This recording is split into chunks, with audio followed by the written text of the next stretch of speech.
வீரப்பனுக்கு பெரும் சவாலாயிட்டார் இவர்.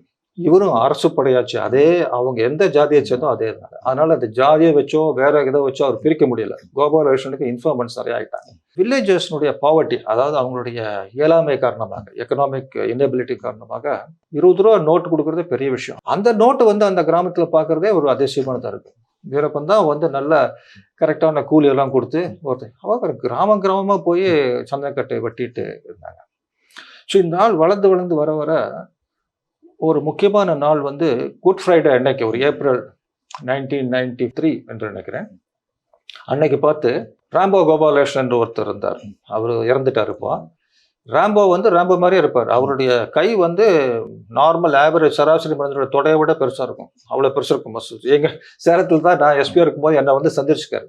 டிஎஸ்பி ஆனோடனே என்கிட்ட சந்திச்சு எங்கிட்ட வாழ்த்தெல்லாம் பெற்று போனவர். நான் சொன்னேன், உடம்பு ரொம்ப பிரமாதமாக இருக்குது, அதே மாதிரி இது ரெண்டையும் கம்பைன் பண்ணி பண்ணணும், பிரெயின் அண்ட் பிரான் முக்கியம் அப்படின்னு அப்பவே நான் சொல்லியிருந்தேன். அவர் முரட்டத்தனமான ஆள். அவ்வளோ பெரிய உருவத்தை வச்சுட்டு கூட காட்டில் பயங்கரமான மலையெல்லாம் ஏறிடுவார். போதை மலை கீத மலை எல்லாம் மேலே போயிடுவார். இவ்வளோ பெரிய ஆள் எப்படி மேலே போகிறாருன்னு அதிசயமாக இருக்கும். அங்கே போய் பசங்களுக்கு சமைச்சு அவரே கொடுப்பார். அப்போல்லாம் அலவுன்ஸ் எஸ்டிஎஃப்ங்கிறது ஃபார்ம் பண்ணல. நான் சொன்ன மாதிரி ஜங்கிள் பெட்ரோல் என்று ஃபார்ம் பண்ணார். ஃபேந்தம் சீரீஸ்னு இங்கிலீஷ் ஒரு புக் வரும் அந்த காலத்தில். அதில் ஜங்கிள் பெட்ரோல் என்ற இது இருக்குது. அதை வச்சுட்டு இவராக ஜங்கிள் பெட்ரோல் போட்டு, அந்த ஜங்கிள் பெட்ரோலில் இந்த அசோக்குமார் போன்ற ஆட்கள் இருந்தார்கள். ஆர்வம் மிக்க, ரொம்ப ஃபெரோஷியஸ், வெரி கமிட்டட், அந்த மாதிரி பீப்புள் ஆஃப் கிரேட் பேஷன் அவங்கெல்லாம் தான் அதில் இருந்தாங்க. சின்ன குரூப் தான். வீரப்பனுக்கு பெரும் சவாலாயிட்டார் இவர்.